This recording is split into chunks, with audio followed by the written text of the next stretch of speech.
정치마수다입니다. 오늘은 곽관용 국민의힘 남양주을 당협위원장 그리고 박성민 전 청와대 청년비서관 두 분과 함께하겠습니다. 어서 오십시오. 자, 오늘 오전에 국립현충원에서는 박정희 전 대통령의 44주기 추도식이 열렸습니다. 윤석열 대통령이 현직 대통령으로는 처음으로 이 추도식에 참석을 했고 박근혜 전 대통령도 2년 전 특별 사면 후에 유족 대표로 처음 추도식에 참석을 했습니다.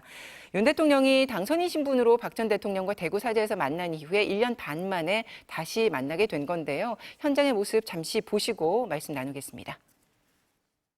박정희 대통령께서는 하면 된다는 기치로 우리 국민을 하나로 모아 이 나라의 산업화를 강력히 추진하셨습니다. 한강의 기적이라는 세계사적 위협을 이루어내셨습니다. 지금 세계적인 복합 위기 상황에서 우리는 박 대통령의 정신과 위협을 다시 새기고 이를 발판으로 다시 도약하는 대한민국을 만들어야 합니다. 특히 오늘 해외 순방에서 돌아오시자마자 곧바로 추도식에 참석해 주신 윤석열 대통령님께 심심한 사의를 표합니다. 돌이켜보면 대한민국은 건국 이래 위기가 아니었던 때가 없습니다. 전쟁을 겪었고 세계 어느 나라보다도 가난했고 먹고 사는 일이 너무나도 간절한 그런 시절도 있었습니다. 하지만 우리 위대한 국민은 이 모든 어려움을 이겨냈고 호국 영령들의 보살핌으로 오늘의 번영을 누리고 있습니다. 네, 윤 대통령이 순방을 마치자마자 이제 2시간도 되지 않은 상황에서 이제 추도식에 참석을 했는데 그러면서 박근혜 전 대통령과 윤 대통령의 만남에 정치적인 의미를 어떻게 볼 것인가 많은 사람들이 주목을 했습니다. 그 의미를 어떻게 평가하시겠어요? 일단 윤석열 대통령이 굉장히 이례적으로 순방을 마치자마자 여기에 달려간 데는 저는 분명한 정치적 의도가 있다라고 생각을 합니다. 강서구청장 보궐선거 참패 이후에 보수 대통합을 해야 된다. 그러니까 보수를 좀 더 결집시켜서 본인에게 좀 더 유리한 국면을 만들어야 된다라는 절박감이 있지 않았나 싶은데요. 이렇게 사실 보수 인사들도 총결집을 하고 윤석열 대통령까지 거기에 활용점정으로 힘을 보태고 있는 것은 결국 이른바 이제 박근혜 전 대통령의 세력들이 또 다음 총선 준비를 하고 있고 그에 따라서 당내 분열도 예상되고 있는 만큼 그런 가능성들을 최소화하기 위한 일종의 정치적인 장치로 보여집니다. 네. 이 분석 어떻게 생각하세요? 전반적으로 동의할 수 있겠는데요. 저는 일단은 좀 지난 대선 때부터 좀 느꼈지만 저는 윤석열 대통령이랑 이렇게 박근혜 전 대통령이랑 함께 계시는 모습을 보면은 여러 가지 생각이 좀 듭니다. 두 분이 구원이 있으시잖아요. 네, 그런 역사들을 뛰어넘어가지고 이제는 이제 동지적 관계에서 함께 가는 이런 모습들이 참 우리 정치가 드라마틱하다라는 생각이 들면서도요. 오늘 이런 모습들을 보면서 아무래도 총선을 앞두고 그 당 내 외부의 그 결속을 다지려고 하는 것이 대통령실과 저희 집권 여당의 입장 아니겠습니까? 그리고 특히 진영 내부의 결속을 강조해온 대통령으로서는 우리 당의 상징과도 같은 이 박정희 대통령과 그다음에 박근혜 전 대통령에 대해서 예우를 다하지 않을 수 없는 것이죠. 그래서 대통령께서 순방 직후에 달려오신 것 그리고 당 지도부가 총출동한 것 이런 것들이 당의 본류를 중심으로 해가지고 결속을 단단히 하겠다라는 그런 메시지를 던진 것이다. 저도 이렇게 보고 있습니다. 알겠습니다. 그러니까 보수 통합을 향한 어떤 행보라고 볼 수 있는 건데 그렇다면 박근혜 전 대통령 이야기를 좀 해보겠습니다. 박근혜 전 대통령은 공식적으로는 총선과 관련해서 선을 명확히 긋고 있고 그리고 현실 정치에서 거리를 두는 모습을 일관되게 메시지로는 내고 있지만 어쨌든 그 행보 하나하나에 정치적인 의미들이 따라다니고 있는 건데 앞으로 그러면 총선에서 박근혜 전 대통령의 영향력을 어떻게 볼 것인가 어떻게 보세요? 실제로 지금 시점에 국민의힘이 보수정당에게 있어서 이 박근혜 전 대통령의 의미는 일종의 상징과 같은 의미이지 살아있는 권력으로서 어떤 정치적인 영향을 끼친다 이렇게 볼 수 없습니다. 그러니까 친박계 지금 인사들이 다음 총선에 나온다. 올드보이들이 귀환한다. 뭐 이런 이야기들도 있지만 기본적으로 이런 것들이 불가하진 않겠죠. 그러나 여기에 박근혜 전 대통령의 영향력이 뭐 깊숙이 관여할 것이다. 이렇게 얘기하는 것은 지금으로서는 좀 단정적이고요. 그렇기 때문에 당에서 여러 그 예전에 있는 인사들이 나온다 하더라도 공정한 룰을 통해서 중심을 잘 잡기만 한다면 저는 큰 리스크가 되지 않을 것이다. 이렇게 보고 있습니다. 큰 리스크가 되지 않을 것이다. 네. 근데 저는 이제 공천 국면에서는 또 상황이 달라질 수 있다 이렇게 봅니다. 물론 박근혜 전 대통령 본인께서는 계속해서 친박계는 없다라는 뭐 인터뷰도 하시고 여러 가지 본인의 정치적인 영향력을 좀 축소시키는 발언들을 해오셨지만 중요한 것은 박근혜 정부에 몸담았던 사람들 또는 박근혜 전 대통령의 측근들 이런 분들은 분명히 총선 출마 채비를 하고 있는 거거든요. 그런데 이번 윤석열 대통령실의 인선만 보더라도 친박계가 주류라기보다는 사실상 친이계가 주류를 이루고 있습니다. MB 정부 때 있었던 주요한 인사들이 재등용되고 있는 모습들을 보여주고 있어요. 그만큼 친박계와 친이계 이 둘의 운명이 좀 다른 상황인 거죠. 저는 그런 면에서 총선이라는 계기를 통해서 어떻게 보면 박근혜 전 대통령의 영향력보다도 박근혜 전 대통령의 정치적인 그 후광을 등에 업고 무언가를 해보려고 도전하는 사람들과 이른바 친이계 사람들 간의 재매치가 벌어질 수 있다. 이런 생각이 들어서 오히려 이런 갈등을 어떤 방식으로 좀 중재하고 좀 공정한 공천을 할 수 있을 것이냐 이게 더 관건이라고 봅니다. 실제로 지금 벌써 TK 신당론이 나오고 있고 네. 그 주축들은 오히려 박근혜 정부에서 뭔가 활약했던 인물들이 이름이 거론되고 있거든요. 실제로 무소속 출마도 불사하겠다. 이런 의지를 밝히는 정치적인 인물들도 있단 말입니다. 그런 면에서 이게 아마 국민의힘에서는 공천 시기가 다가올수록 친박계, 친이계 이 둘의 분류를 어떻게 관리할 것인가 이것이 가장 좀 중요해지지 않을까 싶습니다. 오늘 어쨌든 이 추도식에 여권 인사들 뭐 이름을 다 들으면 알 법한 뭐 여권 지도부는 말할 것도 없고 나경원 전 의원이라든지 오세훈 시장이라든지 거의 총출동하는 그런 모습을 보였는데 그리고 또 최근에는 이명박 전 대통령도 4대강 행보를 이어가고 있고 자 이제 그럼 이 일련의 움직임들이 과연 현재의 국민의힘 지도부에게 어떤 부담이 될 것인가 그 부분은 어떻게 보세요? 좀 부담이 될 수밖에 없다고 생각하죠. 왜냐하면 일단 박근혜 전 대통령이나 이명박 전 대통령 같은 경우에는 뭐 지지층들 사이에서의 여론을 떠나서 국민들의 평가는 사실 이미 끝난 인물들입니다. 뭐 한 분은 이미 뭐 징역형을 살다 오셨고 박근혜 전 대통령 같은 경우에는 국민들로부터 탄핵을 당한 인물이기 때문에 이런 분들이 뭔가 정치적인 행보를 재개하고 언론과 인터뷰하고 국민들과 만나고 이런 행보들에 대해서 중도층이나 무당층은 굉장한 반감을 살 거거든요. 근데 제가 앞서 말씀드렸듯이 뭐 최경환 전 경제부총리라던가 이런 뭐 박근혜 정부 때 주요한 역할을 하셨던 분들이 속속들이 이제 다음 총선 출마 채비를 하고 있는 상황에서 친이계, 친박계, 부활, 더 나아가서는 친윤계까지 출마를 준비하고 있는 거거든요. 그럼 이 삼각편대가 어떻게 중도층이나 무당층 보기에는 좋을까 생각해보면 절대 총선에 좋은 영향을 줄 수는 없는 환경인 거죠. 그런 면에서 오히려 네. 누가 더 지지층을 결집하나 여기에 더 집중하게 될 가능성이 높기 때문에 오히려 스윙부터라고 불리고 있는 중도층이나 무당층을 잡는 전략보다는 지지층을 서로 얼마나 더 끌어갈 거냐 여기에 더 집중하게 될 거라 결과적으로는 악수가 되지 않을까 싶습니다. 현재 국민의힘이 얘기하고 있는 쇄신과 변화, 이게 결국에는 중도층으로의 확장성일 텐데 그 부분에 있어서 굉장히 부정적으로 평가를 했습니다. 전반적으로 그런 우려가 있을 수 있겠다고 봅니다. 그러나 역사적으로 보면 어느 한 시점에 진영을 막론하고 그 각 진영 내에서 활동할 수 있는 인재의 풀이라는 건 한정이 되어 있습니다. 그리고 지금 여기서 이야기되고 있는 여러 올드보이들의 경우에 이분들께서 여전히 의지를 가지고 있고 기력이 창창하다라고 하는데 이분들이 출마를 하겠다, 정치적인 행위를 하겠다라는 것을 억지로 틀어막을 수는 없는 일이죠. 그렇기 때문에 당 내에 여러 가지 계파들이 존재하고 그 계파들 간의 경쟁과 갈등이 존재하는 것은 언제나 상존하는 일이거든요. 그렇기 때문에 제가 강조한 것은 무엇보다 당의 역할이 중요하다. 당에서 이런 인물들이 출마를 했을 때 또 우리 당이 공천을 받고자 했을 때 이런 것들을 말씀하신 대로 여러 국민들께서 또 우리 당원들께서 어떻게 평가를 하시는가. 과연 이분들이 말씀하신 대로 모든 평가가 끝난 분들인가 혹은 새로운 포텐셜을 발견할 수 있는 분들인가에 대해서 공정하게 평가받을 수 있는 그런 시스템을 통해서 공정하게 공천만 한다면 저는 그런 것들이 모두 다 시너지를 일으킬 수 있지 않을까. 이건 저는 민주당의 경우에도 마찬가지로 보고요. 저희 당으로서도 되게 중요한 문제라고 생각하고 있습니다. 알겠습니다. 이거 하나 여쭤볼게요. 그 12구 이태원 참사 1주기 행사가 이제 주말인데 여기에 대통령실에서 정치적인 모임이라고 판단을 제안을 해서 고려를 했지만 참석은 결국 하지 않기로 결정을 내렸다. 이렇게 입장을 밝혔는데 그러면서 일주기와 관련해서는 또 다른 입장을 내는 어떤 방법을 찾겠다. 이렇게 발표를 했어요.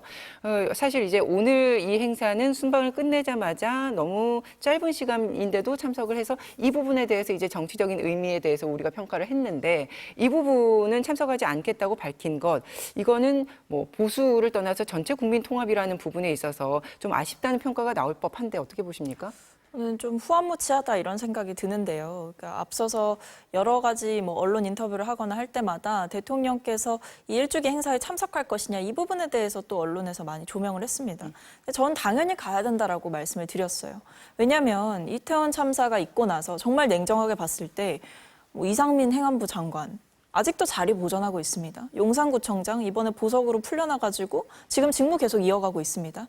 그러면서 지금 재판이 진행되거나 뭔가 본인들이 변호인을 통해서 내는 입장들을 보면 본인의 책임은 없다는 거예요. 본인에게 그 이태원 참사의 인파를 관리한 책임은 없었다. 나에게는 시설물을 관리할 책임만 있었다. 또는 뭐 경찰청 같은 곳에 서울경찰청 같은 곳에서는 뭐 집회와 시위를 담당하기 위해서 갔다 그쪽에 그래서 뭐 어쩔 수 없었다 이런 식의 변명으로 일관하고 있는 공직자들만 수두룩한 겁니다.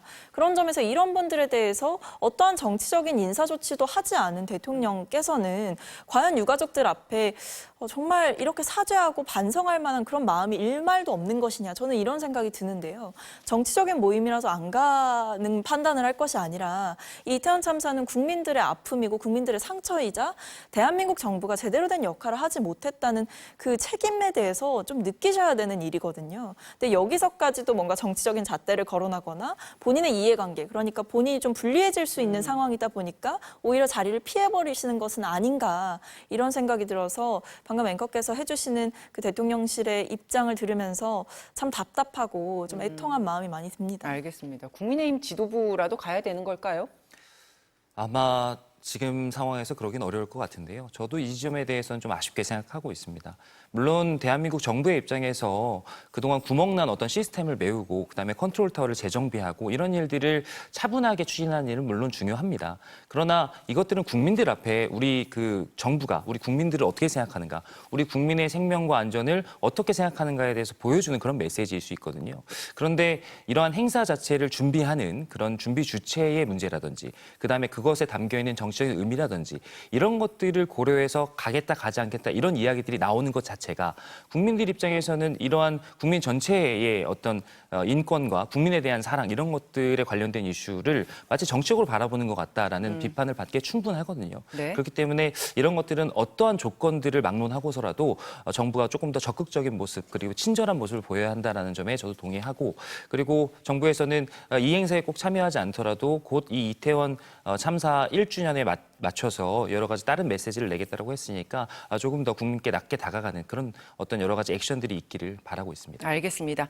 국민의힘 혁신위 이야기로 넘어가겠습니다. 오늘 이제 인 위원장이 혁신위원 인선 마무리해서 발표를 하겠다고 했는데 아직 공식적으로 발표가 나오진 않고 뭐 여기저기 이제 보도는 나오고 있는데 이제 제일 주목됐던 부분은 그거지 않습니까? 비윤계 인사가 정말 포함이 될 것인가. 그래서 천하람 당협위원장에게 제안을 했는데 고사를 하는 그 과정이 있었는데 그래서 끊임없이 비윤계 인사들에게 요청을 하고 결국에는 한두 명이라도 같이 끌어안고 가는 모습을 상징적으로 보여줄 것인가. 근데 지금 언론에 나오고 있는 이 이름들을 보면 일단은 그런 비윤계 인사들의 이름은 보이지 않는 것 같아요. 어떻게 알고 계세요? 글쎄 비윤계 인사라고 했을 때 상징적으로 떠오르는 인물들이 있죠. 예를 들어서 이준석 전 대표라든지 천하용으로 분류되는 그 이준석계의 정치인들이라든지 뭐 여러 가지 있을 수 있겠습니다만 이제 그렇게 강한 색채를 띠고 계신 분들이 일단은 지금 명단에는 없는 것 같긴 합니다. 그러나 지금 꾸려진 혁신위원들 몇몇 전부가 다 친윤계로 일색이냐 그러면 그건 또 아닌 것 같아요. 뭐 물론 지금 말씀하신 대로 공식적인 발표가 나기 전이긴 하지만 네. 기본적으로 원내의 한 분이라고 불리는 분도 상대적으로는 친윤 색채가 좀 적은 것으로 평가가 되고 나머지 그 13분의 여러 위원들 중에서 오히려 정치권에 오래 발담지 않은 분들, 새로운 얼굴들이 많단 말이죠. 예컨대 뭐 반려동물을 전문으로 하는 분이라든지 노동계에 계신 분이라든지 이런 분들이 여러분들이 이제 수혈될 것으로 보고 있는데 오히려 다양성을 강화하는 방식으로 그러니까 친윤 반윤, 뭐 친윤, 비윤 이러한 그런 카테고리에서 벗어나서 완전히 새로운 인물들로 변화를 꾀하겠다라는 그런 인선의 의도가 저는 읽히지 않나 보고 있습니다. 알겠습니다. 그 계파나 지역 성별을 고려해서 위원장을 제외하고 12명으로 구성된 국힘 혁신위원들의 인선이 나오는 대로 공식적으로 확인이 되는 대로 여러분께 알려드리도록 하고요. 이 혁신위가 반성과 성찰을 강조하는 명칭으로 운영될 예정이라고 합니다. 성찰과 쇄신위원회 같은 이름이 거론이 되고 있는데요.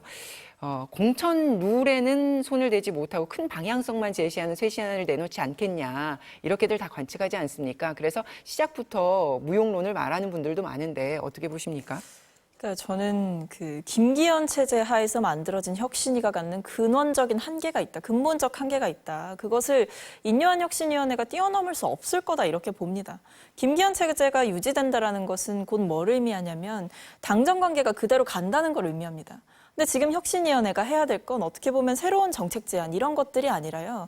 당의 체질 개선을 해야 된다는 겁니다. 일종의 대통령을 향해서 쓴소리하는 사람들을 품어야 되는 것이고 그 사람들이 하는 발언들을 그저 내부 총질로 취급할 것이 아니라 그 사람들과 함께 다양하고 폭넓은 정치를 해나가는 게 이 당의 과제이자 또 한편으로는 대통령실에서 상명하복식으로 내려오는 명령들에 대해서 노를 할 수 있는 그런 예스맨만 있는 게 아니라 노를 할 수 있는 사람들이 많아져야 건강한 당정관계를 만들 수 있는 거고 제대로 된 정치를 할 수 있는 거거든요. 이런 것들이 지금 당에 필요한 겁니다. 근데 지금 아직 뭐 인선이 확정되지는 않았지만 그 내용들 그 면면을 이제 단독 보도로 나온 것을 보게 되니 제가 봤을 때 상당히 그냥 안정지향적인 혁신위를 꾸려가려고 하는 것 같아요. 큰 잡음 없이 큰 탈 없이 끝내려고 하는 것 같은데 결국에 건드려야 될 건 세 개입니다. 윤석열 대통령을 건드려야 하는 거고요. 김기현 대표를 건드려야 하는 거고 마지막으로 공천룰을 건드려야 되는 겁니다. 그런데 인요한 혁신위가 김기현 체제 하에서 만들어졌고 이 당정관계가 유지되는 상황 속에서 과연 용산의 간섭 없이 대통령의 뭐 눈치 살피기 없이 과연 파괴적인 혁신적인 그런 안들을 내놓을 수 있을 것인가. 그런 안을 내놓는다고 하더라도 당내 반발에 직면하지 않을 자신이 있는가 이런 생각이 드는 거죠. 그래서 앵커께서 짚어주신 대로 사실상 시작부터 혁신위에 대한 무용론이 대두될 수밖에 없는 근원적인 그 한계를 환경 속에서 이미 만들어놨다. 저는 이렇게 봅니다. 혁신위가 이제 앞으로 출범할 총선기구, 총선준비기구, 또 인재영입위원회 이런 당내 다른 기구들도 출범을 시키게 되면 과연 이 권한의 경계를 또 어떻게 지을 것인가 이것도 굉장히 애매하면서 그래서 또 역할을 못할 것이다 또 이렇게 결론이 귀결되곤 하는데 네. 어떻게 해야 될까요? 우리 박성민 최고 말씀 들으니까 최근에 민주당의 혁신회에서도 못한 일을 너무 어려운 숙제를 주시는 게 아닌가 싶어가지고 저도 좀 곤란한데요. 예. 사실 상당히 어려운 조건 하에서 출발하는 혁신이죠. 그럼에도 불구하고 저는 그 미션을 다 해내야 된다라고 생각하는데 제가 한 가지 강조하고 싶은 것은 이 혁신위의 역할에 관해서 여러 가지로 구조적인 이야기들에만 너무 집중이 되어 있고 우리 당의 컨텐츠를 쇄신하는 모습 이제 그런 미션에 대해서는 상대적으로 좀 이야기가 적은 것 같아요. 근데 저는 물론 그 당정관계의 재정립이라든지 그다음에 인적 쇄신이라든지 이런 부분들도 중요하지만 결국 우리가 지금 가지고 있는 본질적인 문제의식 중에 하나는 우리 당이 어떤 깃발을 들고 나갈 것인가를 국민들께 보여주는 거라고 생각합니다. 그런 것들이 없기 때문에 좌충우돌을 하고 그다음에 민생 이슈나 뭐 아주 산적한 현안들에 대해서는 다루지 못하고 이념만 다룬다 이런 비판들을 받고 있는 것이거든요. 그렇기 때문에 저는 혁신위는 그런 부분에서 큰 방향성과 그것들을 평가할 수 있는 조건들을 제시해야 한다고 생각하고 그런 미션들을 잘 수행해낼 때 지금 이야기되고 있는 총선 기획단이라든지 그다음에 인재영입위원회라든지 이런 동시에 뜨고 있는 이런 기구들과 시너지를 이룰 수 있을 것이다 이렇게 생각합니다. 가령 이 혁신위원회에서 정해주는 큰 방향에 따라서 그 우리가 다뤄야 될 의제가 무엇인가 그 아젠다에 따라서 필요한 어떤 공약이나 전략들을 총선 기획단에서 짤 수 있고요. 그것과 걸맞는 인재들을 인재영입위원회에서 또 불러 모을 수 있고 이런 것들이 좀 시너지를 이루면서 유기적으로 돌아갈 수 있는 거거든요. 근데 기존에 했던 것처럼 아마 운영하면은 어려울 겁니다. 저도 한때 인재영입위원회에 있었는데 네. 그때는 특별한 이슈를 가지고 의제에 따라서 사람을 모으는 것이 아니라 뭐 청년이면 청년, 여성이면 여성 이렇게 해서 우리 원래 이제 가지고 있는 여러 가지 균열축들을 중심으로 해가지고 인재를 영입하는 구조거든요. 그런 것들이 조금 더 동적이고 유기적으로 변화하는 모습들 이런 것들을 총지휘하는 역할 그런 것들은 결국은 저는 혁신위에 있다고 보고 그런 역할들을 좀 할 수 있기를 그래서 유기적으로 돌아갈 수 있기를 바라고 있습니다. 그러니까 어떤 큰 가치, 기치를 내걸어주면 각자의 기구들이 역할 분담을 할 수 있을 것이다. 그렇습니다. 그래서 진두지휘를 하는 네. 혁신위원회가 돼야 된다라는 말씀을 하셨는데 그럼 지금 국민의힘은 어떤 깃발을 내걸어야 됩니까? 저는 개인적으로 생각할 때는 저희가 흔히 의제를 나눌 때 그 대립하는 대립 의제와 그다음에 우리가 밸런스 이슈라고 부르는 그 중간쯤에 있는 그 이슈. 그러니까 진영에 따라서 어떤 의견이 갈리지 않고 우리 모두가 똑같이 그러니까 취향해야 되는 가치 이런 것들을 중심으로 한 의제들이 있는데 저는 후자에 더 그 방점을 찍어야 한다라고 생각합니다. 지금 민생 이렇게 추상적으로 이야기하고 있지만 그런 민생과 관련된 것들, 그다음에 안보와 관련된 것들, 인권이나 환경이랑 뭐 이런 그런 부분들이 모두 다 보수냐 진보냐에 따라서 입장이 갈리는 이슈들이 아니지 않겠습니까? 과거에 박근혜 비대위에서 박근혜 대통령께서 그 민생 뭐 복지 그다음에 뭐 경제 민주화 이런 것들을 기치로 상대방의 어떤 진영들을 이렇게 잠식해 나갔던 것처럼 이러한 이슈들에서 우리가 훨씬 더 실력적으로 우위를 보여주고 있다라는 부분들을 개발하는 것이 지금 전 무엇보다 중요하다고 생각하고 이런 것들이 지금 총선에서 저희가 들어야 될 깃발이 되어야 한다라고 개인적으로 생각합니다. 그럼 굉장히 구체적인 어떤 가치들, 정책들로 국민들에게 보여줘야 된다는 건가요? 그렇죠. 지금 제가 아까 전에 그 여러 거론되는 그 혁신위원 인사들 중에서 반려동물 전문가에 대해서 제가 이야기를 하지 않았습니까? 이런 문제들이 특히 저희 같은 청년 세대들에게도 산적한 문제들 중에 되게 예민하게 다가올 수 있는 문제들인데 이런 구체적인 지점들, 민생 현안들을 짚어가는 그런 모습들이 오히려 이념을 강조하고 색깔을 강조하고 진영을 강조하고 하는 것보다는 훨씬 더 효과적인 선거 전략일 수 있다라는 말씀입니다. 그래요. 지금 곽 위원장님은 경기도에서 당협위원장 맡고 있으니까 그 주민들을 많이 좀 가까이에서 만나고 소리도 많이 듣고 계실 텐데 지금 국민의힘이 가고 있는 이 쇄신을 위한 절차들을 국민들은 어떻게 평가하고 계시다고 듣고 계세요? 지금으로서는 뭐 드라마틱한 감동이 있다라고 얘기하기는 어려울 것 같습니다. 예를 들어서 아까 말씀하신 대로 대통령에 대해서 정말 정면에서 쓴소리를 하고 뭐 김기현 대표 체제가 지난 보궐선거의 패배를 책임지면서 물러나고 뭐 이런 정도의 큰 쇄신이 아니기 때문에 일종의 침착하고 차분한 쇄신을 추구하고 있다는 점에서 큰 감동을 불러일으키지 못한다. 그러나 한편에서는 좀 지켜봐야 된다. 너무 지금 시작해서 여러 가지 고치려고 하는데 벌써부터 힘 빼고 비판하고 하는 것은 또 그것조차도 바람직하지 않다는 의견도 상존하고 있는 것으로 보고 있습니다. 알겠습니다. 자, 국민의힘 상황과 관련해서 다른 이슈를 하나 짚어보면요. 이준석계로 분류가 될 수 있는 신인규 전 상근 부대변인이 어제 국민의힘 탈당을 선언했습니다. 어제 이 이슈가 왜 화제가 됐냐면 국힘 내에서 이제 비운계 탈당 신호탄이 될 것이냐 그리고 이게 선도 탈당으로 봐야 되는 것이냐 이렇게 설왕설래 했었는데 이준석 전 대표는 이런 관측에 대해서는 일단 선을 그었습니다만 신당 가능성은 계속해서 배제하지 않고 있는 상황이고요. 이거 어떻게 봐야 됩니까? 일단 이준석 대표는 여러 가지 선택지를 가지고 있는 상황인 것 같아요. 대략 3가지 정도인 것 같은데 첫 번째가 이제 신당을 만드는 거죠. 이준석발 신당 창당이 있는 거고 두 번째가 무소속 출마가 있고 마지막으로는 국민의힘에서 공천을 받아서 나가는 방법이 있는 겁니다. 그런데 제가 봤을 때 이제 이준석 대표의 뉘앙스를 보게 되면 뭐 3가지 다 고려를 하고 있는 상황인데 그럼에도 신당 창당이 우위에 있는 것 같지는 않다. 그러니까 본인이 생각했을 때 우선순위에 있는 것 같지는 않다. 이런 생각이 드는 거죠. 오히려 본인이 계속해서 뭐 언론을 통해서 대통령을 향해 김기현 대표를 향해 또는 TK 친윤 주류 세력을 향해 굉장히 강도 높게 쓴소리를 하고 있지만 뭐 당을 뛰쳐나가겠다 이런 발언들은 사실은 안 하고 있는 거잖아요. 그런 면에서 봤을 때 본인의 역할론을 계속해서 키우려는 의도가 저는 있다고 봅니다. 그래서 정치적인 의미를 본인에게 더 강하게 부여를 하는 것이고 그래서 국민의힘에서 찾든 또는 무소속으로 출마를 해도 될 만큼의 뭔가 국민들의 여론을 불러일으키든 여러 가지 방법으로 모색을 하고 있는 것 같은데 그에 비해서 신당을 창당한다는 것은 상당한 조직력과 시간이 드는 일이기 때문에 이준석 전 대표가 아직까지는 주도적으로 나서고 있는 상황은 아닌 것 같아 이렇게 보여집니다. 그래서 저는 선택을 하더라도 뭐 신당 창당 가능성에 대해서는 닫아두지는 않겠지만 그것을 우선적으로 고민하기보다는 오히려 무소속 출마나 아니면 국민의힘에서 공천을 받는 방향에 대해서 고민을 더 깊게 하고 있는 것이 아닌가 싶습니다. 박 비서관님 말씀대로 딱 3가지 시나리오예요. 사실 이준석 전 대표가 생각하는 거는 신당 창당할 거냐, 무소속으로 나갈 것이냐, 아니면 지금 남아서 어떻게든 뭐 공천을 받던지 어쨌든 당 안에서의 역할을 할 것이냐. 어떻게 보세요? 뭐 본인의 마음이기 때문에 그거를 저희가 정확하게 알 수는 없지만 지금으로서는 사실 현실적으로 당 내에서 이준석 대표가 과거만큼 중요한 역할을 하기란 사실 유연해 보이지 않겠습니까? 그렇기 때문에 여러 가지로 복잡한 생각을 하지 않을까라는 생각인데요. 어제 이제 신인규 저희 부대변인이 탈당하면서 여러 가지 해석들을 나왔죠. 뭐 선도 탈당해서 이준석 대표가 나중에 신당 창당을 했을 때 그것들을 활용할 수 있는 포석을 깔아놓는 것이 아니냐 뭐 이런 여러 가지 시나리오도 있었는데 근데 두 분 다 실제로 부인했듯이 어떤 교감하에 이런 것들이 이루어진 것 같지는 않아요. 근데 이준석 대표는 제가 최근의 행보를 보게 되면 여러 가지로 이제 일종의 헤어지기 위한 빌드업. 그러니까 더 구체적으로 얘기하면 그러니까 이준석 대표가 직접 박차고 나오는 것이 아니라 당에서 차버리는 그런 모습의 빌드업을 좀 하는 것 같긴 하거든요. 그렇게 됐을 때 저희 당으로서는 당연히 저는 그러길 원해서 이야기하는 것이 아닙니다. 저희 당으로서는 반드시 그런 것들을 막아야 하겠지만 만약에 그런 부분들이 현실화된다면 지금 밖에 나가 있는 신인규 대표나 이런 분들을 비롯한 여러 비윤계 인사들이 그런 포석의 역할을 할 가능성도 저는 지금으로서 충분히 있다.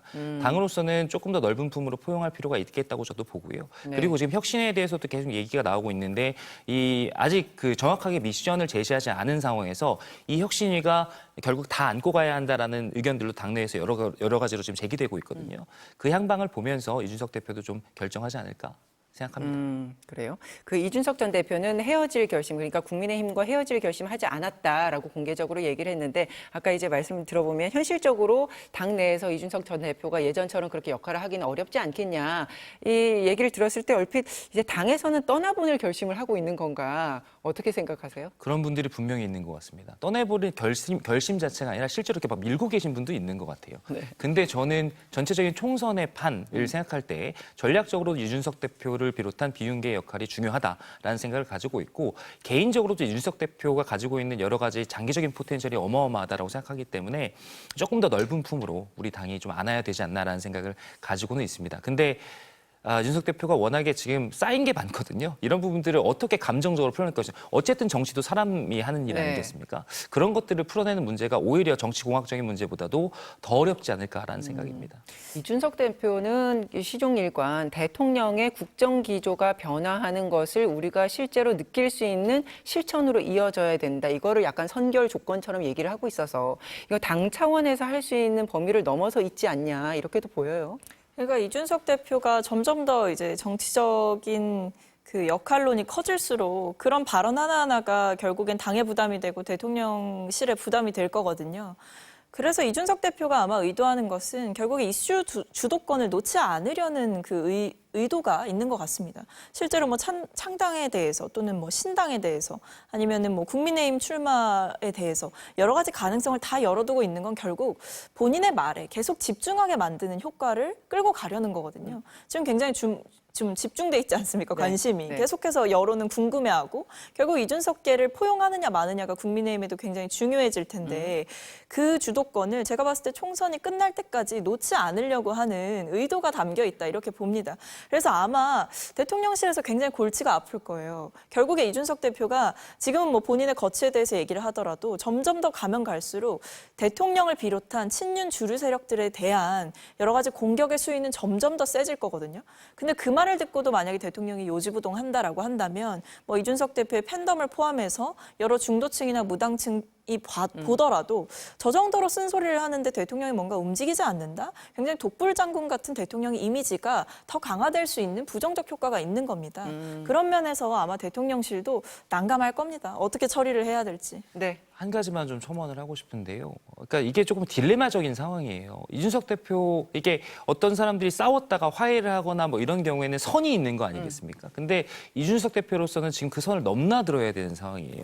누군가가 본인을 바라보게 하기 위해서는 센 발언들을 계속해서 해야 하고 그러면 너무나 센 발언들로 지금 저는 선을 넘고 있는 것으로 보이거든요. 그런 것들을 계속해서 하다 보면 결국 나중에 화해 국면이 왔을 때 그런 기회가 왔을 때 결국은 그 감정의 골 건널 수 없는 그런 어떤 강 때문에 화해를 하지 못하는 그런 일들이 생길 수 있어서 그 선을 어느 정도까지 넘고 다시 아슬아슬하게 왔다 갔다 하는가 그게 저는 차후에 조금이라도 이준석 대표와 함께할 가능성이 있다면 그런 것이지 않나라는 생각입니다. 상당히 어려운 상황입니다. 알겠습니다. 민주당 이야기로 넘어가 보겠습니다. 더불어민주당의 이재명 대표가 오늘 전현직 원내대표들과 오찬을 겸한 간담회를 가졌습니다.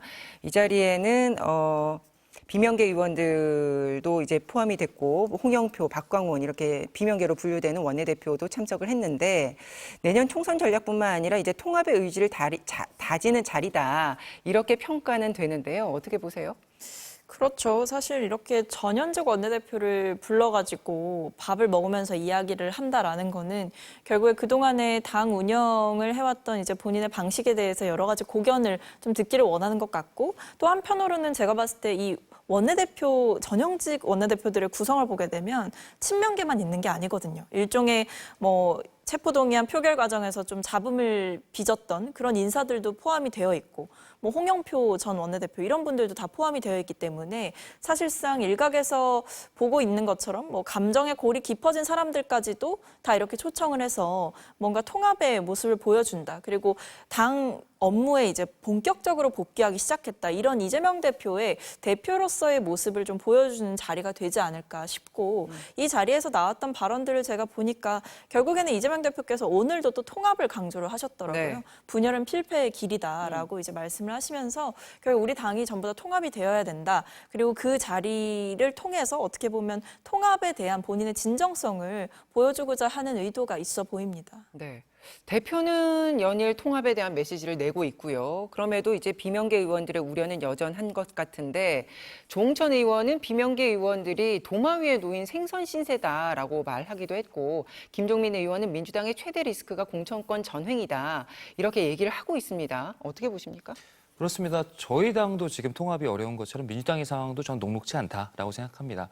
저는 이재명 대표께서 거의 한 달여 만에 이제 복귀를 하신 다음에 첫 일성으로 통합을 얘기하시고 계속해서 통합 행보를 걸으시는 것이 일종의 역할 분담을 하고 있다라는 생각입니다. 이재명 대표께서는 예전에 가결파들 그냥 둬라 이렇게 얘기를 하기도 하고 그다음에 통합만이 살 길이다 이렇게 강조를 하고 있지만 다른 한편에서는 정청래 최고위원을 비롯한 강성 지도부 그다음에 강성 당원들을 중심으로 다른 작업들이 이루어지고 있는 것으로 보이거든요. 그렇기 때문에 저는 물밑에 있는 이런 구조적인 상황들을 대표의 어떤 화해의 메시지만으로 돌파하기에는 무리가 있다. 결국 이 감정의 골을 어떻게 해결하는가 하는 문제도 그렇게 간단한 것이 아니다라고 생각해서요. 앞으로 공천을 앞두고 더욱더 이러한 갈등들이 격화될 텐데 그런 부분들을 민주당이 어떻게 돌파해낼 수 있을까 좀 우려스럽게 보고 있습니다. 그래서 그 갈등의 해법이 있는지 그 얘기를 좀 해보면 이렇게 이재명 대표가 만류를 하는 어떤 메시지를 내고 있지만 강성 지지자들은 이원욱 의원의 지역 사무실을 찾아가서 소란을 피웠다는 얘기도 나오고요. 또 과격한 행동, 시위, 이렇게 또 현수막 이렇게 내걸고 있으면서 실제적인 위협까지 느끼고 있다. 이런 얘기들이 있지 않습니까? 이거를 과연 이 대표가 단호한 입장을 표명을 하고 그리고 실천으로 이어지는 행동을 보여야지만 이게 일단락이 될 것이다. 이제 이렇게 비명계에서는 얘기를 하는데 해법을 어떻게 보십니까? 저는 일단 강경하게 좀 조치를 취할 필요가 있다라고 보여지는데 단순히 이제 메시지를 내는 차원에서 그치는 것이 아니라 예를 들면 이제 자제해달라. 좀 통합을 위해서 우리 함께 힘을 모아달라 이런 이 정도 수위가 아니라 정치적인 의미를 담은 메시지를 내는 것이 아니라 지금은 행동이 필요한 때라고 봅니다. 이제는 말이 아닌 행동으로 좀 그 통합을 위해서 액션을 취해야 될 때라고 보는데 일단 가장 쉽게 할 수 있는 것은 이렇게 소란을 피우거나 굉장히 좀 폭력적인 내용을 담은 현수막들을 막 적극적으로 게재하시는 당원분들이 계시거든요. 네. 그런 분들에 대해서 일종의 좀 징계를 정말 진지하게 검토를 해봐야 되는 것이 아닌가라는 당원 생각이 징계. 그렇죠. 듭니다. 실제로 과거에도 얼마 되지 않은 일입니다. 이제 한 의원을 향해서 이른바 비명계 의원을 향해서 지속적인 욕설과 폭력적인 문자가 수없이 날아들었던 때가 있었습니다. 네. 그 한 명이 그렇게 보내신 거였다고 저는 알고 있는데 그분에 대해서 이제 그 의원께서 당에 징계 요청을 했고 그것을 이재명 대표가 적극적으로 받아들여서 징계 필요성이 있어 보인다라고 메시지를 내면서 행동에 옮겨서 결국에 징계를 당하기도 했습니다. 저는 그런 선례가 이미 한번 있기 때문에 너무나 이제 돈 없는 행동, 예를 들면 살해 협박이라던가 아니면 정말 욕설로 점철된 현수막을 계속해서 걸거나 더 나아가선 지역 사무실을 직접 찾아가서 30분이 넘게 소리를 지르거나 이런 것들은 건전한 비판의 수위를 넘어서는 일종의 폭력으로도 인식될 수 있는 행위이기 때문에 여기에 대해서는 대표께서 단호한 대응 방침과 그런 피해를 당하신 의원들께서도 적극적으로 당에 신고를 하거나 이런 행위들이 좀 수반이 되어야 되지 않을까 그런 시점이 오지 않았나 싶습니다. 또 이렇게도 얘기합니다. 그렇게 과격한 행동을 하는 당원들뿐만 아니라 이들의 행동을 정치적으로 동력 삼는 그 내부의 인물들에 대해서도 엄중하게 경고하고 조치를 대표가 취해야 된다. 그 부분까지도 가능할까요? 저는 거기에 되게 동의합니다. 그런 말씀들에. 왜냐하면 이게 이제 동력이 붙는 과정을 보게 되면 개인의 분노에 올라타서 그것을 이용하는 정치인들이 분명히 있거든요. 그러니까 이게 이 국면에서 보면 저희가 이제 현역 의원들이 워낙 많다 보니까 그 현역 의원들의 지역구에 가서 무언가 정치 활동을 하시는 분들 중에 그런 움직임을 보이시는 분들도 있고 아니면 정치의 꿈이 있는데 뭐 아직 지역구는 결정하지 않았지만 그 특정한 정치인들을 겨냥하고 공격하면서 본인의 정치적인 체급을 키워가는 분들이 있단 말입니다. 그런데 저는 건전한 비판이야 언제든지 할 수 있고 논쟁이야 언제든지 환영하지만 그런 방식의 누군가를 저격하고 겨냥해서 그 사람을 향해 폭력을 가해지는 것에 동참하는 행위는 좀 당에서 막아야 된다고 생각하거든요. 그거야말로 당내 민주주의를 해칠 수 있는 일이기 때문에 그런 행위들을 하는 사람에 대해서도 뭐 공천 때 적극적으로 그런 부분에 불이익을 주는 걸 검토한다든지 이런 실질적인 조치 가 있어야만 그런 행동들이 좀 잠잠해지지 않을까 싶습니다. 당위적인 측면에서 지금 이러한 폭력적인 행위들이 잘못됐고 이런 것들을 당에서 징계를 할 정도로 강력하게 액션을 통해서 자제시켜야 한다라는 말씀에는 동의합니다. 그러나 현실적인 측면에서 이것들은 좀 어렵지 않나라는 생각인데요. 일단은 정당의 입장에서 모든 당원들, 특히 강성 당원들의 어떤 정치적인 행위를 완벽히 통제할 수 있는 방법은 없습니다. 그런데다가 지금 이재명 대표께서 처한 상황을 보면 이것은 더욱 어려운 일인데요.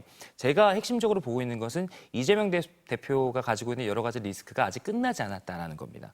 이재명 대표가 가지고 있는 사법적 리스크나 이런 것들이 모두 다 해소되었다면 또 모르겠지만 지금까지 이재명 대표가 당내외에서 여러 가지 비판을 받았을 때 결국 마지막까지 이재명 대표를 지켜줬던 것은 개딸들이라고 불리는 이런 강성 팬덤들이었단 말이죠. 그런데 이재명 대표가 앞으로도 본인께 다가오게 될 여러 가지 위기들을 생각할 때 결국은 그런 어떤 앞날을 생각할 때 이재명 대표를 앞으로도 계속해서 쭉 지켜줄 사람들은 이 사람들이라고 생각할 텐데 과연 이분들 그렇게 강력한 액션을 통해서 징계할 수 있을 것이냐 저는 사실은 회의적으로 보고 있습니다. 그래요.